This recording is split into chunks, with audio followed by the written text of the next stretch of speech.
À combien de pourcents? 90 à 95%. Donc c'est un peu comme le Mali, je pense. Dans ta famille, alors, quelle était la religion? Ma famille aussi, c'est la religion musulmane, mais même ma communauté. Ça, tout le monde. Oui. Et est-ce que toi, tu as eu une éducation musulmane très, très stricte chez toi? Oui, parce que j'ai même fait les études coraniques en enfance.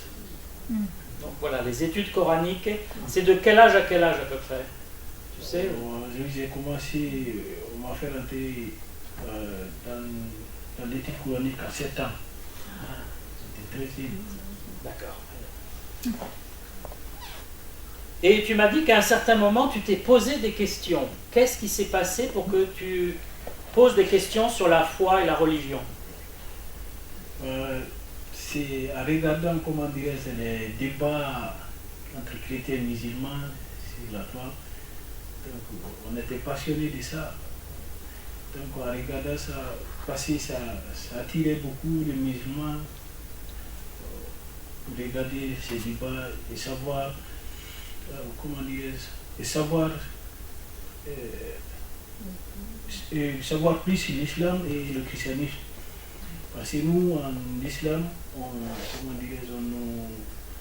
n'étudie pas le Coran, on n'étudie pas le Coran en français, on étudie le Coran qu'en arabe. Cette langue, on ne comprend pas, on est là juste à réciter, on ne sait pas réellement ce qui est dedans.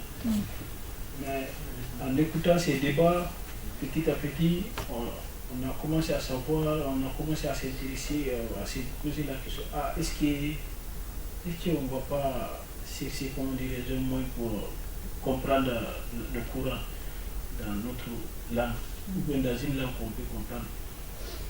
Donc, à ce sujet, on a cherché, comment dire,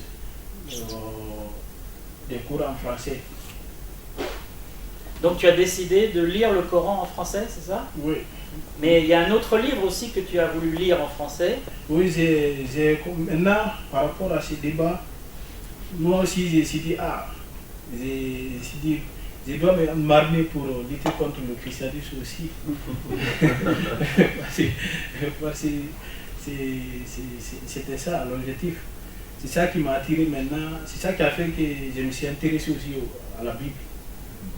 Donc, mais depuis que j'ai commencé à m'intéresser à la Bible, petit à petit, je vois que la Bible m'attire souvent. Quand j'ai lu la Bible, je suis plus passionné que quand j'ai lu d'autres livres, le Coran. Vous voyez? Bon, c'est pourquoi maintenant j'ai même laissé là. Parce que j'ai lu tout le Coran, j'ai compris que j'ai compris ce qui est dedans maintenant. Mais j'ai commencé aussi à lire la Bible. J'ai lu toute la Bible, presque. Ça m'a fait 1 an, j'ai lisé la Bible. C'est pourquoi, même si je ne connais pas les versets, mais souvent la parole, je connais souvent la parole. Je confirme. Alors il y a un moment où maintenant, il fallait choisir. Oui, maintenant j'ai commencé à faire des analyses, comment dirais-je, ce qu'il dit sur la Bible et ce que la Bible même dit. Et ce qu'il nous disait sur le Coran et ce que le Coran même dit. Alors, moi j'ai fait l'analyse, j'ai trouvé que vraiment la Bible et le Coran c'est des choses diamétralement opposées. Ça ne va pas sur le même sens. J'ai constaté aussi que l'autre est là pour contester seulement l'autre. C'est pas autre sens. C'est juste là pour contester. De là, moi, j'ai commencé à savoir que vraiment la vraie vie de Dieu se trouve dans la Bible. Donc, j'ai commencé maintenant à m'intéresser, à suivre mes amis chrétiens, à fréquenter l'église. Comme si nous, on ne connaissait pas l'église évangélique, on ne connaissait pas la différence d'église évangélique, catholique, nous, là-bas, tout est catholique. Donc, j'ai commencé à fréquenter l'église catholique. Bon. Et donc, à un moment, tu as fait un choix entre Jésus-Christ et le Coran, on peut dire, et Mahomet. Est-ce que tu peux dire à quel âge à peu près tu as vraiment fait la coupure ou le choix C'est quand j'étais en 10e année, c'est entre 15, 16 ans, 17 ans, j'ai vu ça maintenant. Quand tu étais adolescent, à peu près 15-16 ans? Oui. Alors, quelles ont été les conséquences du fait que tu commences à fréquenter des chrétiens, aller à l'église? Qu'est-ce qui s'est passé après dans ta famille? Ça a été un peu catastrophe pour moi parce que la vie où j'étais m'a fait passer mes parents m'ont dit que donc, ils ne veulent plus de moi comme enfant. Parce que c'est comme si j'avais aussi la famille et la communauté, parce qu'il n'y a pas de chrétiens dans notre communauté. C'est cette philosophie qui est là-bas. Si tu n'es pas musulman, c'est que tu es comme un ennemi à abattre. Il n'y a pas de choix, c'est obligé, il faut suivre. C'est ça le problème. Donc tu ne pouvais pas rester dans ton pays, dans ton village ou ta ville. Oui. Tu as quitté à un moment ta famille. Oui, j'ai quitté ma famille, où je suis venu aussi pour ma fille. Je me suis dit d'abord je vais me sentir à l'aise. À la capitale. D'abord aussi quand ils ont su que vraiment je ne suis pas, l'islam m'intéresse plus, je fréquente souvent aussi les chrétiens, et aussi ils ont cherché à me faire quitter. Parce qu'ils disent qu'ils ne peuvent pas nourrir mes clients. Si tu es chrétien là-bas, tu es considéré comme un mécréant, donc ils disent que non, il ne faut pas nourrir un mécréant, donc, et puis il ne peut pas vivre aussi avec un mécréant, il faut quitter. Et j'ai dit que c'était difficile de rester, mais aussi de quitter même le bien longtemps. Parle un peu plus fort. Quand j'ai vu que je ne peux pas vivre avec eux, c'est difficile de vivre avec eux, donc quand j'ai eu l'occasion, moi aussi j'ai quitté le pays en même temps. Parce que pour me protéger aussi, pour protéger aussi ma vie, parce qu'on peut faire tout contre moi. Oui, ta vie était en danger à un certain moment et ta famille t'avait renié, on peut dire. Oui, donc personne pour t'aider là. Oui, je n'aurais pas de protection. Et donc tu es arrivé en France à un certain moment par des circuits d'immigration. Oui. Et là, tu as rencontré, par internet, cette chrétienne qui s'appelait Anne. Oui, c'est parce que souvent j'aime regarder les conférences chrétiennes et les débats chrétiens musulmans. Et j'ai fait aussi des commentaires et j'ai fait aussi des publications dans des groupes musulmans débats. C'est là que j'ai rencontré Anne. Donc, elle m'a envoyé, je ne sais pas si c'est moi qui l'avais envoyé un message, c'est le Messenger elle aussi. Si c'est elle qui m'a envoyé, j'ai oublié ça maintenant. On a commencé à discuter sur le Messenger. Donc, elle m'a parlé, comment dirais-je, de l'évangélisme. Mais moi, j'avais peur parce qu'on nous a dit, pour la première position, on nous a dit qu'il y a des sectes. Voilà, il y a des sectes dans le christianisme. Elle m'a rassuré, non, c'est pas secte. Je dis, je ne sais pas, j'ai même oublié le nom de ces sectes-là. Donc, elle m'a dit, non, ok, c'est pas ça. Tu es là, si tu es assuré, tu n'as pas de problème si tu es là-bas. Donc, elle m'a expliqué, elle m'a cherché une église qui n'est pas trop loin de chez moi. Elle m'a envoyé l'adresse, donc c'est là que j'ai commencé à fréquenter ici. Et quand je suis venu aussi, donc, quand j'ai vu la manière de prêcher et la manière dont les choses se passent, je me suis dit non, vraiment ici, il n'y a pas de problème ici. C'est une bonne église ici. Alors Anne, en fait, on l'a connue en Alsace, de l'église évangélique là, de Strasbourg. Et un jour, donc, elle m'envoie un mot par Messenger. Elle me dit, je suis en contact avec Ousmane. Est-ce que tu pourrais l'accueillir à Paris dans l'église? Il est nouveau chrétien et il veut avancer dans la foi. Et donc, on l'a accueilli un dimanche matin. Et très vite, il a dit, je veux être baptisé. Parce qu'il voulait vraiment prendre position pour le Seigneur. Et donc, on a eu des cours ensemble dans la Bible. Il connaît déjà pas mal de choses, il m'a étonné.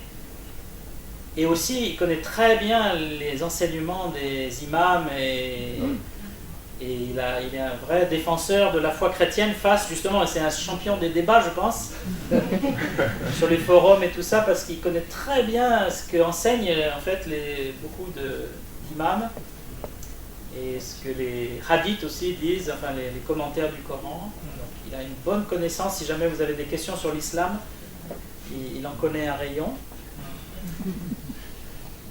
Est-ce que tu voudrais ajouter quelque chose sur ton histoire? Moi j'ai fini. Je ne sais pas ce qu'il faut dire maintenant. Non, si tu as tout ce que j'ai maintenant ajouté, c'est que je vous remercie de m'avoir accepté dans cette église. Voilà, on est une famille chrétienne. Et aussi, en tant que chrétien, on est tolérant envers tout le monde, quelle que soit sa religion. Et on ne rejette pas quelqu'un parce qu'il a une religion différente. Voilà. Ça fait partie de l'enseignement de Jésus. Et d'aimer tous les hommes, même si on n'est pas d'accord, on peut pas être d'accord, mais aimer la personne et l'entourer. Voilà, donc, très bien, alors dans un instant tu peux venir, tu vas être baptisé. Si tu veux rentrer dans l'eau, tu vas te mettre là-bas.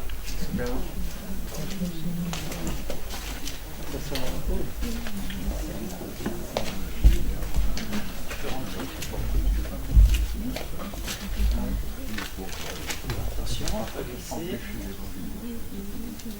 Pas trop froid. Alors, tourne-toi vers le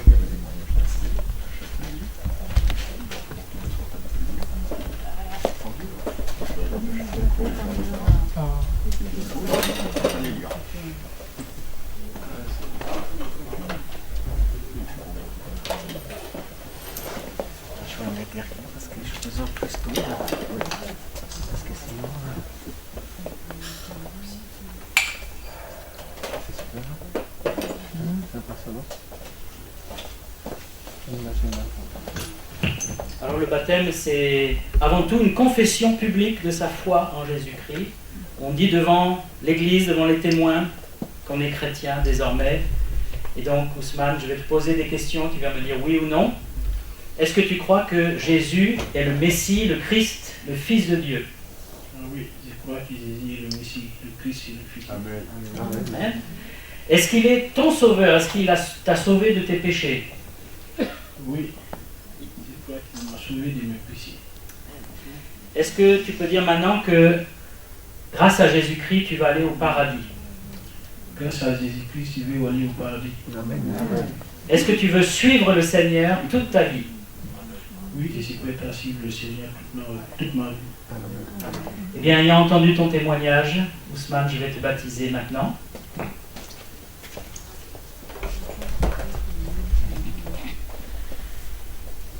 Alors, si tu veux t'asseoir, face à la bibliothèque. Tu t'assois. Il est grand, Ousmane.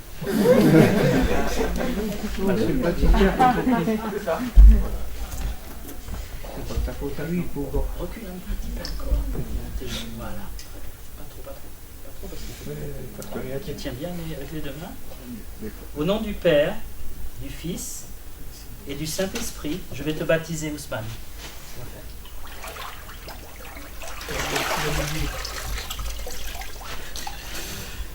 Voilà, on l'accueille.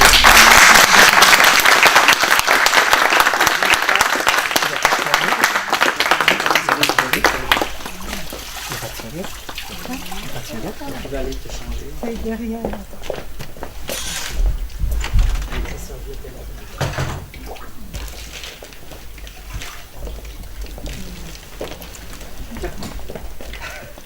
T'inquiète pas pour nous, t'inquiète pas. Oui, c'est. Voilà, ramasser.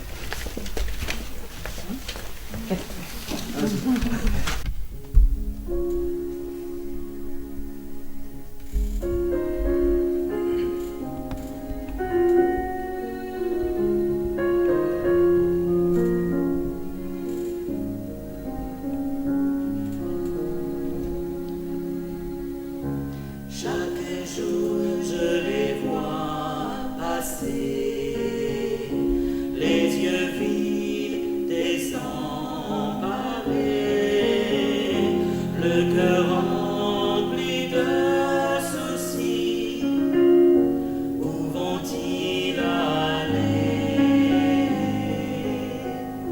Traversant des douleurs privées, crainte à chaque instant,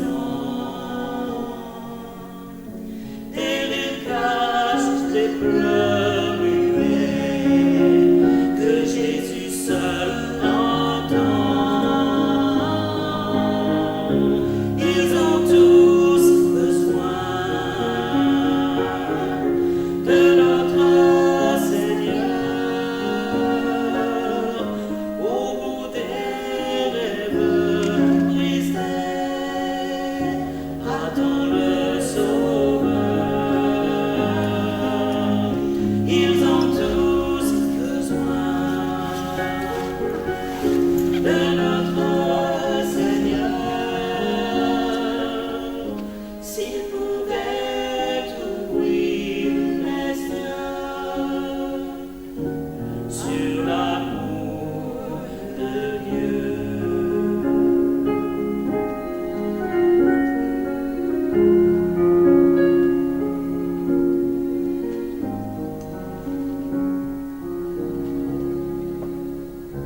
Nous apportons sa lumière, là où le mal emporte le bien.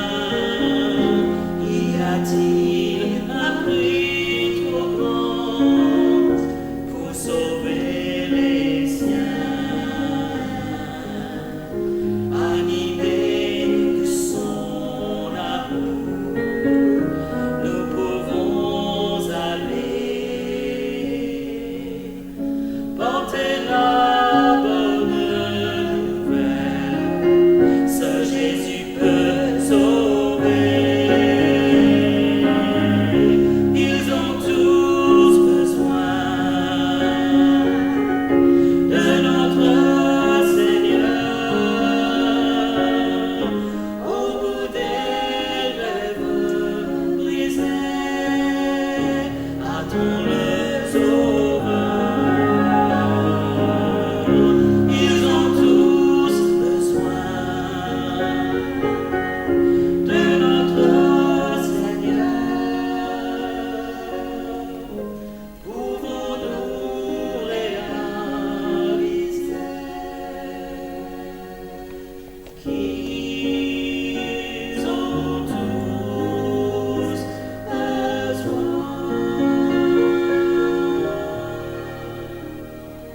l'amour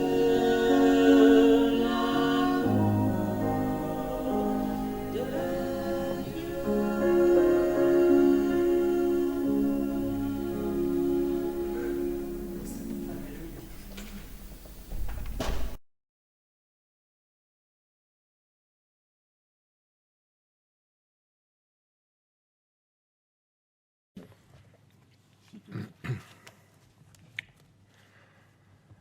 Un ange du Seigneur s'adressant à Philippe lui dit : « Lève-toi et va du côté du Midi, sur le chemin qui descend de Jérusalem à Gaza, celui qui est désert. » Il se leva et partit. Et voici, un Éthiopien, un eunuque, ministre de Candace, reine d'Éthiopie, surintendant de tous ses trésors, venu à Jérusalem pour adorer, s'en retournait assis sur son char et lisait le prophète Ésaïe. L'Esprit dit à Philippe : « Avance et approche-toi de ce char. » Philippe accourut et entendit l'Éthiopien qui lisait le prophète Ésaïe. Il lui dit : « Comprends-tu ce que tu lis ? » Il répondit : « Comment pourrais-je, si quelqu'un ne me guide ?» Et il invita Philippe à monter et à s'asseoir avec lui.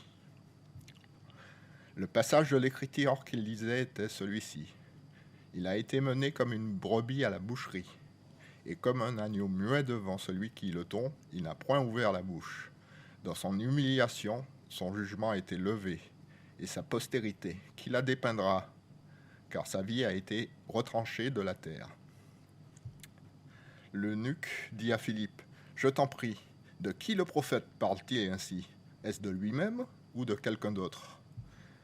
Alors Philippe, ouvrant la bouche et commençant par ce passage, lui annonça la bonne nouvelle de Jésus. Et comme ils continuaient en chemin, ils rencontrèrent de l'eau. Et l'eunuque lui dit, « Voici de l'eau. Qu'est-ce qui empêche que je ne sois baptisé ?»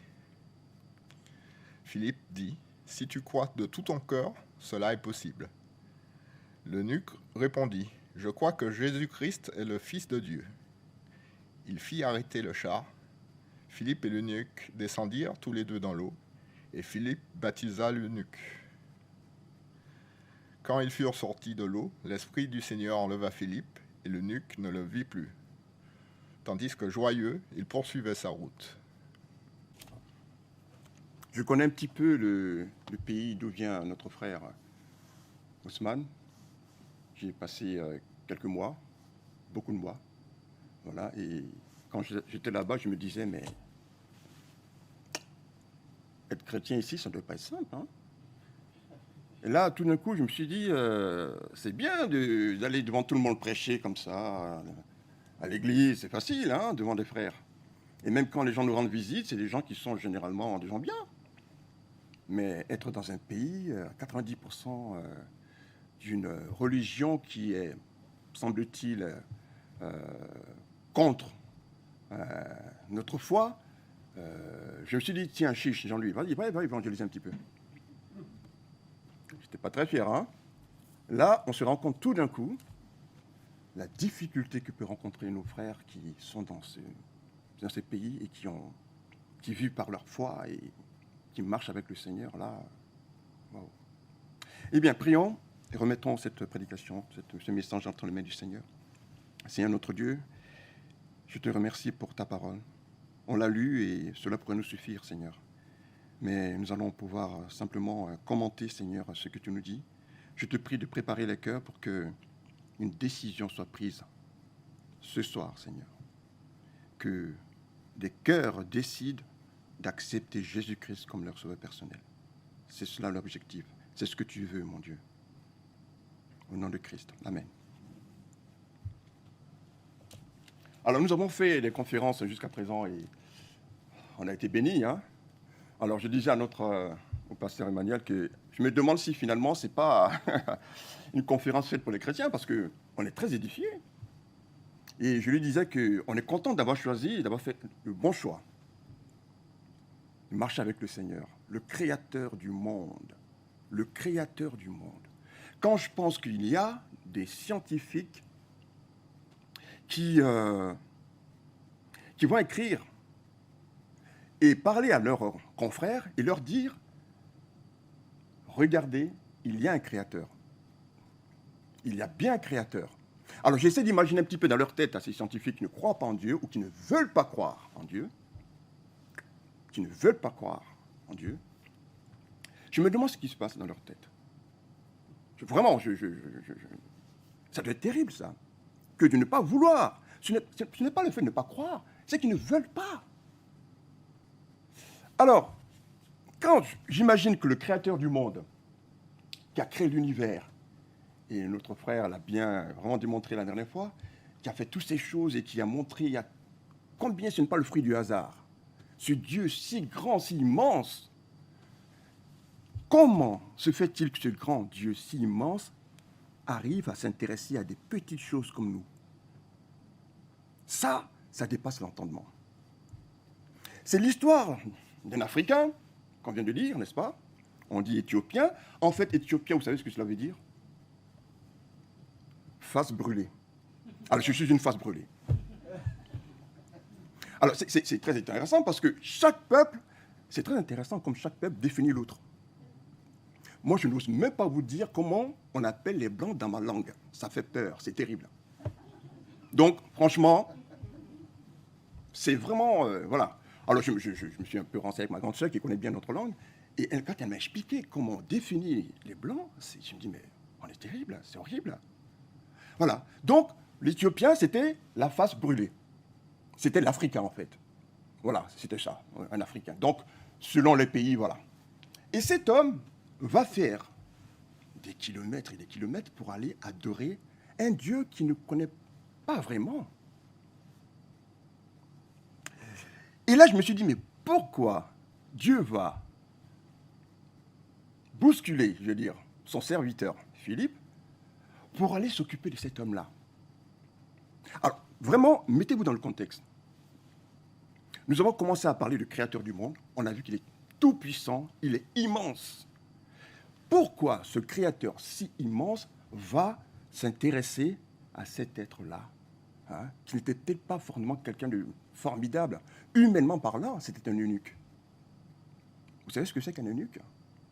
Oui, je sais ce que c'est. Ouais. Mais il y en a qui ne le savent pas, donc je vais le dire un petit peu, vous voyez. Je vais essayer d'être le plus, comment on va dire? Oui. Bon, c'est quelqu'un qui n'a pas toutes ses parties, quoi. Voilà. Ce qui est considéré dans le monde comme étant, vous savez, les hommes, hein, c'est ça, hein, je suis un homme, donc voilà, vous voyez. Et lui n'a pas ça. Voilà, ça, il y a une partie de ses parties génitales, on va dire, qui ne sont pas là. Et selon l'âge, on va dire, auquel cela a été fait, il n'a pas eu tout ce qu'il fallait pour devenir en apparence même un homme. C'est-à-dire qu'il avait une apparence un peu peut-être efféminée, une peau très lisse, vous voyez. Voilà. Donc, ça se remarquait, on pouvait le remarquer, parce que je me suis posé la question, hein. Comment on les remarque? Parce que quand ils sont habillés, bon, on ne peut pas le savoir. Et donc, son apparence pouvait, voilà, donner cette impression-là. On voyait bien que c'était pas, il était efféminé, on va dire. C'est un peu ça. Donc, cet homme-là avait quand même une position importante. Voilà. Très importante. C'était un ministre. Le ministre des Affaires financières, on va dire ministre des Finances, puisqu'il était le ministre de la reine d'Éthiopie, qui était la vraie patronne, parce qu'il avait un roi, mais c'était la maman du roi. Bon, alors parfois, hein, les mamans, hein, vous savez, voilà. Et elle était vraiment, elle avait de l'autorité, c'était la patronne du pays, voilà. Et lui, il était ministre de cette femme-là. Vous voyez? Et il prend un jour, et ça, c'est pas sûr encore. Souvent, on a l'impression de le présenter un petit peu comme quelqu'un qui ne sait pas trop, qui ne connaît pas la religion judaïque. Mais je pense que c'est quelqu'un qui avait certainement l'habitude de faire, comme beaucoup d'ailleurs à cette époque-là. Alors, soit dit en passant, les Africains et Israël se connaissent depuis très longtemps. Il faut le savoir, hein, c'était pas un étranger en tant que tel. C'est un étranger parce que, bon voilà, il était éthiopien, africain, il allait en Israël, mais c'était des communautés qui se fréquentaient depuis très longtemps. Vous voyez? Donc, c'était pas ça qui, voilà. C'était pas vraiment ce côté-là que nous allons exploiter ce soir. Et donc, il va en voyage, en pèlerinage. Et Dieu va demander à un de ses serviteurs d'aller s'occuper de lui. Et je me suis dit, pourquoi Dieu prend-il la peine de faire ça? Qu'est-ce qu'il a vu dans cet homme qui a fait? Parce qu'il ne le fait pas pour tout le monde. On a bien remarqué que ce n'était pas le cas pour tout le monde. Mais pour cet homme-là, il l'a fait. Et vous savez pourquoi Dieu s'est intéressé à lui? Bon, j'ai un peu lu le texte, donc je pense savoir en tout cas. Dieu s'est intéressé à cet homme parce que c'était un homme sincère. C'était un homme sincère. Alors, 1 Samuel, si vous voulez chercher pour regarder, mais sinon je vais vous le lire. 1 Samuel chapitre 16, verset 7 dit, quand Dieu parle à Samuel pour le choix d'un roi, il dit, ne prends point garde à son apparence et à la hauteur de sa taille, car je l'ai rejeté. Il s'agissait de quelqu'un que Dieu ne voulait pas. Par contre, regardez, l'Éternel ne considère pas ce que l'homme considère. L'homme regarde à ce qui frappe les yeux, mais l'Éternel regarde. Dieu connaît le cœur de cet homme. Est-ce que Dieu connaît votre cœur? Certainement. Où en est votre cœur ce soir? Pour vous qui ne connaissez pas encore le Seigneur Jésus. Dieu ne regarde pas notre charisme, nos talents, notre physique, mais il regarde plutôt nos dispositions intérieures. Quels sont nos désirs, quelles sont nos motivations? Voilà notre frère Ousmane qui vient d'un pays où il y a une religion dominante, on va dire, mais dans d'autres pays, c'était le cas, et il y a eu pendant très longtemps dans d'autres pays aussi qui n'étaient pas l'islam, où il y avait des problèmes de ce genre, même ici en Europe, hein, voilà. Quelles sont les dispositions intérieures de notre cœur?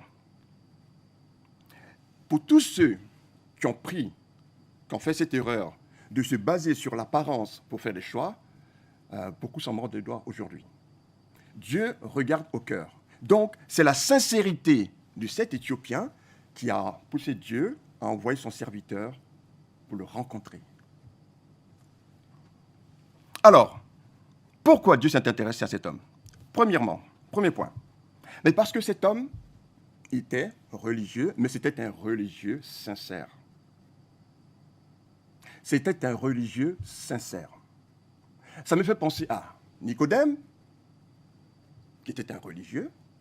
Alors, Nicodème, vous savez, il fait partie de ces personnages. Je pense que Dieu fait exprès parfois de nous laisser un petit peu dans certaines situations où on ne sait pas trop vraiment la finalité de certaines choses. Mais Nicodème était un homme qui était religieux et qui allait voir Jésus, il est dit, de nuit.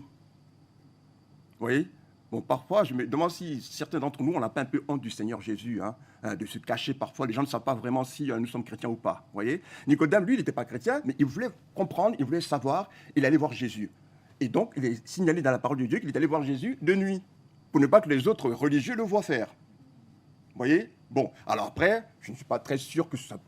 On ne sait pas si c'est parce qu'il y avait honte de Dieu ou peur, je ne sais pas, mais en tout cas, c'était de nuit. Bon, c'était pas celui de tout le monde. Ensuite, ça me fait penser à Paul, l'apôtre Paul, de qui nous avons tous ces écrits aujourd'hui.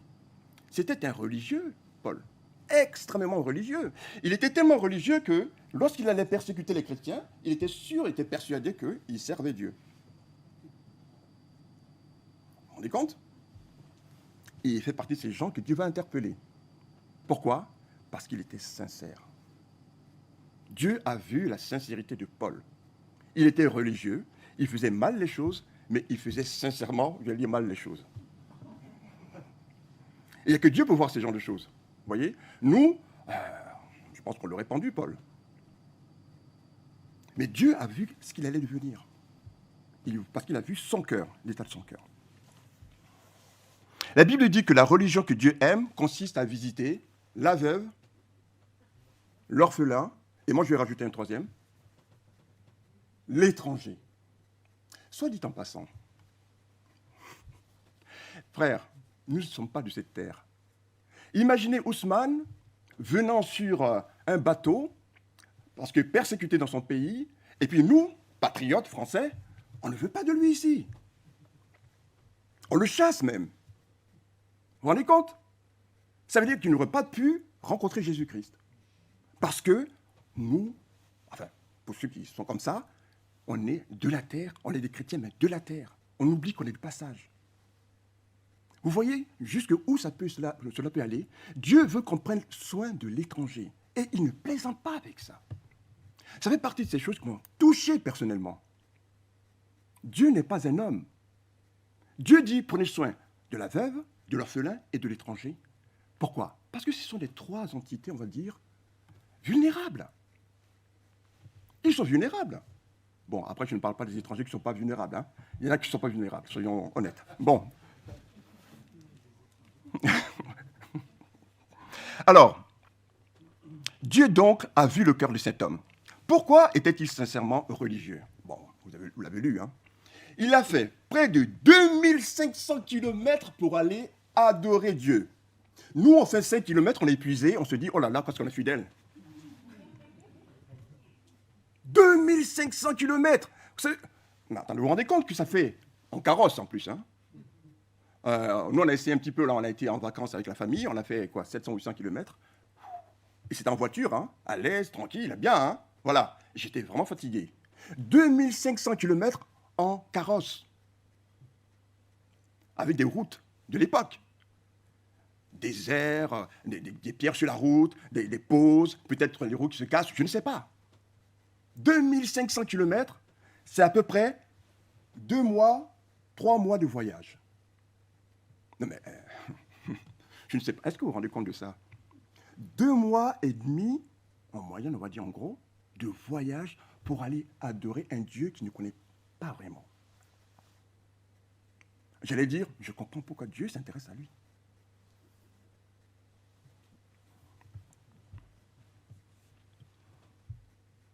Et alors, Dieu cherche de vrais adorateurs.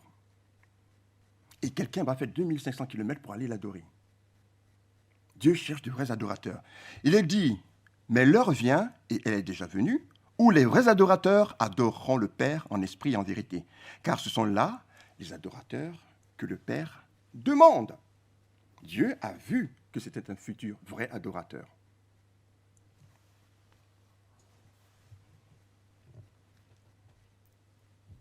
Alors je me suis dit que vous qui êtes là ce soir, je ne parle pas de ceux qui sont sauvés, je parle de ceux qui ne connaissent pas encore Jésus-Christ.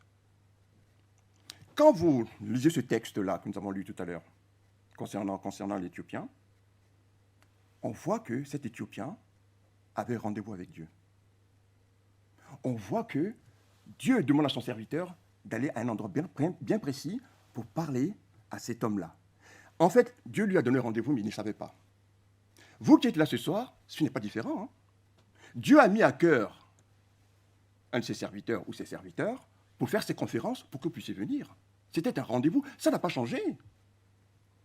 Peut-être dans la forme, peut-être, mais le principe est toujours là. Et vous êtes venus. Et peut-être que vous avez l'impression d'être là par hasard. Non, c'était un rendez-vous que Dieu vous a donné. Ça veut dire que lorsque vous allez ressortir d'ici et que vous ne prenez pas la décision de faire le choix que Ousmane a fait, vous vous mettez en danger. Vous allez rater cette occasion parce que vous ne savez pas ce qui va se passer après quand vous allez sortir d'ici. Ça me fait penser parfois à ces personnes, parfois je passe mon temps beaucoup sur les routes à un certain moment, et je vois souvent des accidents sur la route. Et un soir, j'ai vu quelqu'un dans un accident, carambolage, et j'ai vu cet homme affaler comme cela contre son volant. C'était vers 20h. Ça m'a fait de la peine parce que je me suis dit, bon déjà je me suis dit, mais si ça m'arrive à moi, j'ai essayé d'imaginer un peu l'état de ma famille, mais je me suis dit, il y a une dame, il y a des enfants qui attendent ce monsieur-là, ce papa, ce mari, et qui ne savent pas que c'était la dernière fois qu'ils l'ont vu, c'était le matin. Le problème de l'être humain, c'est que tant qu'il vit, qu'il semble qu'il est en bonne santé, il pense que tout va bien. Il ne peut pas s'imaginer que dans quelques secondes, il pourrait partir. Donc ce soir, vous avez rendez-vous avec Dieu. Et ce que vous entendez, c'est la voix d'un homme, mais c'est la parole de Dieu qui sort de la Bible. Ne ratez pas cette occasion. L'Éthiopien avait rendez-vous avec Dieu. C'était un homme qui était sincèrement religieux et qui vraiment recherchait Dieu. La deuxième raison pour laquelle Dieu s'est intéressé à cet homme. Dieu s'est intéressé à cet homme, regardez, parce qu'il avait un cœur qui était sincèrement humble. Sincèrement humble. Jésus dit, je vous le dis en vérité, si vous ne vous convertissez et si vous ne devenez comme les petits-enfants, vous n'entrerez pas dans le royaume des cieux. C'est pourquoi quiconque se rendra humble comme ce petit enfant sera le plus grand dans le royaume des cieux. Quiconque s'élèvera sera abaissé et quiconque s'abaissera sera élevé. Cet Éthiopien était véritablement humble. Pourquoi? Il est dit que Philippe accourut. J'aime bien Philippe. Alors, ça sera l'objet d'une prédication aussi, hein, Philippe. Ça, c'est pour nous les chrétiens. Philippe accourut et entendit l'Éthiopien qui lisait le prophète Ésaïe. Et il lui dit, comprends-tu ce que tu lis? Et les ministres, je peux imaginer, pour celui qui n'est pas humble comme le ministre éthiopien, à qui l'on pose la question de savoir s'il comprend ce qu'il lit. Vous savez, c'est souvent le manque d'humilité qui éloigne les gens de Dieu. C'est ce que dit la parole de Dieu d'ailleurs, l'orgueil. Comment peux-tu demander à un ministre des Finances s'il comprend ce qu'il lit? Il faut le faire quand même, ça. Voilà. Et lui, vous voyez, il s'est mis dans cette position d'accepter l'enseignement. Un homme véritablement humble. Il accepte d'être considéré comme un ignorant. J'ai eu des problèmes parfois à évangéliser des personnes parce qu'elles étaient orgueilleuses. En fait, elles me posent des questions sur la Bible et c'est elles qui me donnent les réponses. Parce qu'elles n'acceptent pas d'être enseignées. Dieu ne peut pas sauver quelqu'un qui n'est pas humble. C'est impossible. C'est impossible. Donc cet Éthiopien accepte d'être considéré comme quelqu'un d'ignorant. Il accepte d'être en bas. Peut-être dans cette occasion, parce qu'il ne savait pas. On dit que la main qui reçoit est en bas, n'est-ce pas? C'est comme ça, je ne sais pas d'où ça vient. Voilà. La main qui reçoit est en bas. Donc, il faut accepter d'être en bas pour écouter l'évangile, pour recevoir le Seigneur. Et c'est ce qu'il a fait. Alors Philippe lui dit, comprends-tu ce que tu lis? Il répond, comment le pourrais-je si personne ou si quelqu'un ne me guide? Chaque mot est intéressant dans ce qu'il dit. Guider quelqu'un. Il accepte d'être guidé. Celui qu'on guide en général, c'est celui qui a du mal à voir, ou un enfant. Et lui, le ministre des Finances de l'Éthiopie, qui à l'époque était une puissance incroyable, vous savez qu'entre l'Éthiopie et l'Égypte, c'était vraiment... Il y avait une grande guerre entre les deux pays, les deux nations, pour dominer l'autre. Et donc, l'Éthiopie était une puissance à l'époque, était vraiment connue du monde et très riche. Et lui, il était le ministre des Finances de ce pays-là. Et il accepte d'être guidé dans cette voie-là, dans cette explication de la parole de Dieu, parce qu'il ne comprenait pas. Il ne comprenait pas. Ensuite, il accepte l'enseignement d'un inconnu. Mais parce que pour nous, ça nous paraît tout à fait normal tout ce qui se passe. Non, c'est pas normal ça. C'est un inconnu qu'il voit, qui lui demande « Est-ce que tu comprends ce que tu lis ?» Et lui, il accepte de l'écouter. Ensuite, il accepte, regardez ce qu'il va faire ensuite, il accepte d'inviter cet inconnu à monter dans son char. C'est un petit peu comme si, actuellement, je ne sais pas qui est le ministre des Finances en France, c'est le maire. Le maire qui roule dans sa limousine, c'est pas une limousine, mais enfin, voilà, et qui voit un chrétien là qui lui pose des questions qui lui dit mais est-ce que tu sais ce que tu lis là concernant la Bible peut-être, et il lui dit monte, vas-y monte et explique-moi. Mais c'est intéressant ça. Une chose que vous allez remarquer, c'est que ceux qui aiment Dieu aiment les hommes de Dieu. C'est quelque chose que j'ai remarqué constamment. Ils ont un profond respect pour l'homme de Dieu. Non pas parce que l'homme de Dieu est quelque chose, mais parce qu'il détient quelque chose. Il est le choix de Dieu pour enseigner la parole de Dieu. Et donc, il y a une espèce de révérence, je vais dire, c'est un mot qui est un peu, voilà, de respect, voilà.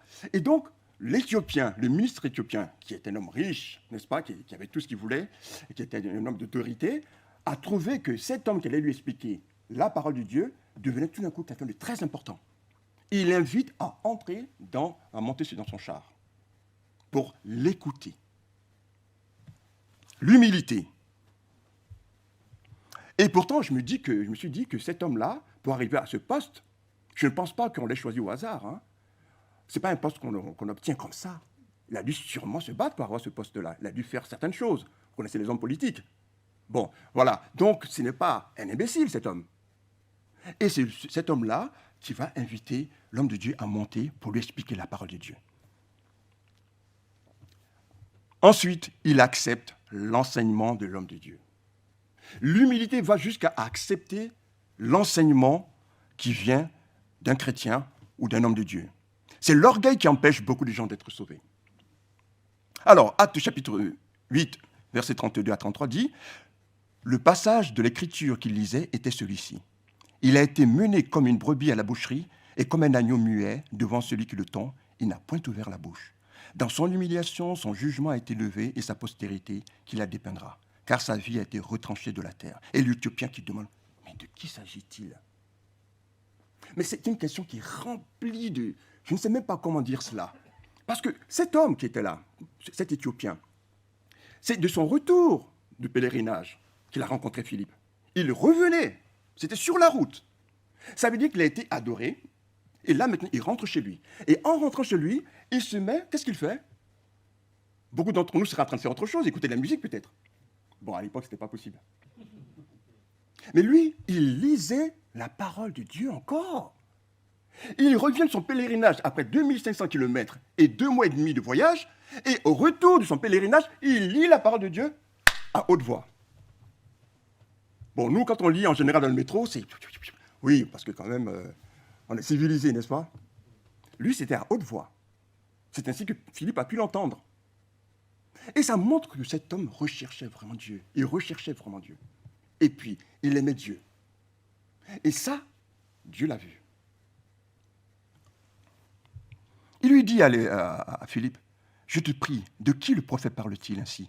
Est-ce qu'il parle de lui-même ou de quelqu'un d'autre ?»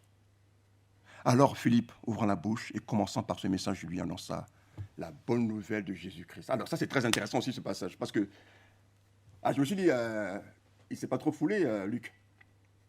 Il aurait pu dire exactement ce qu'il lui a dit. Mais on connaît la bonne nouvelle de Jésus-Christ.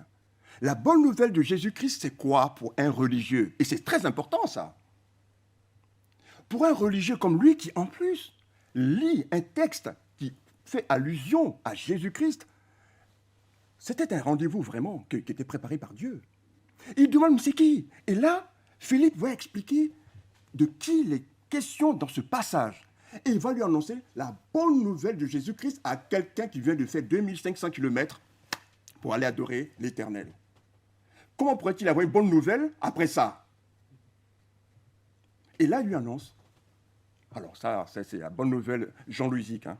Il lui dit, tu sais, tu as fait 2500 km pour aller adorer Jéhovah.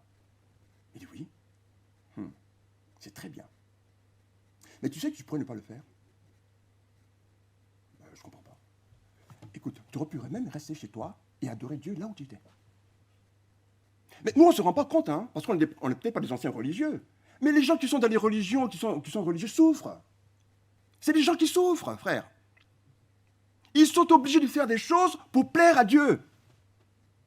C'est de ça qu'il est question, là. Il fait 2 mois et demi de voyage et il pourrait ne plus le faire. Et pourquoi? Et là, la bonne nouvelle, elle commence à avoir un sens pour lui. Parce que celui dont il est question là, c'est Jésus-Christ. Il a payé pour tous nos péchés. Voilà pourquoi tu n'as plus besoin de faire 2500 km. Parce qu'à la fin du texte, il est dit qu'il était joyeux. Hein?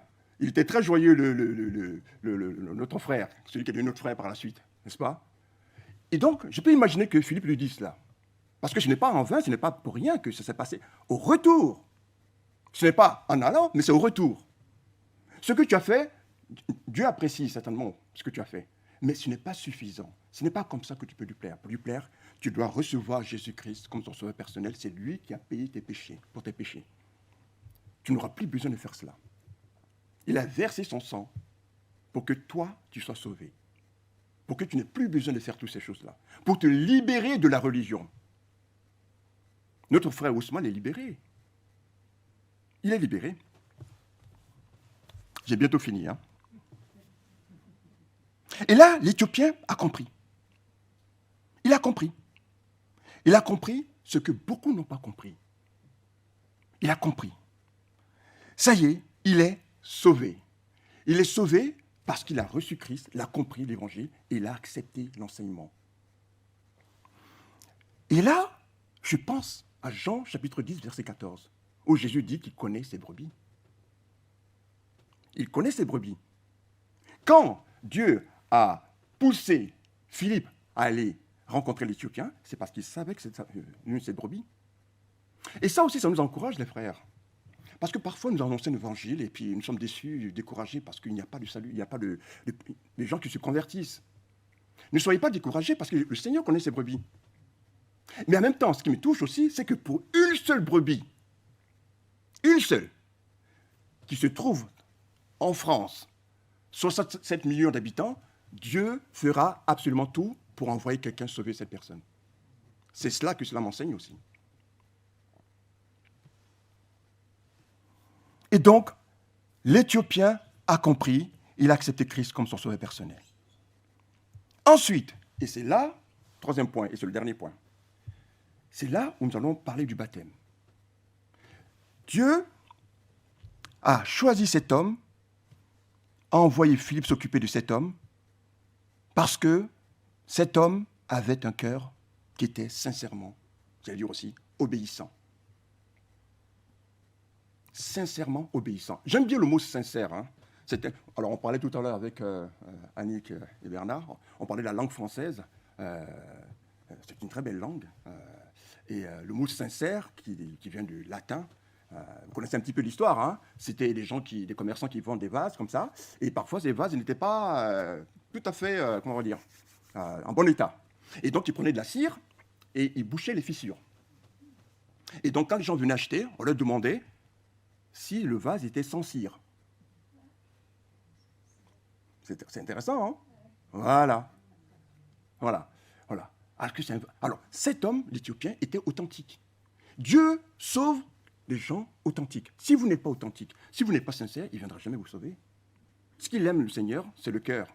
Il regarde au cœur. Voilà. Donc, le cœur de cet homme était sincèrement obéissant. Pourquoi?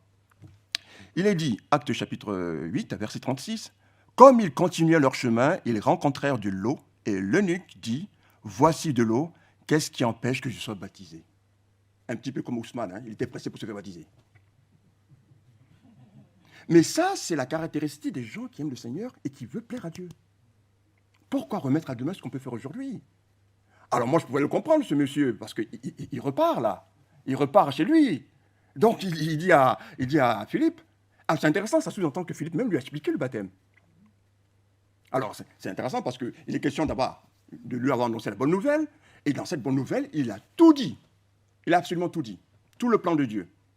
Et là, l'Éthiopien lui dit, mais il y a un plan d'eau, je me fais baptiser, on le fait maintenant.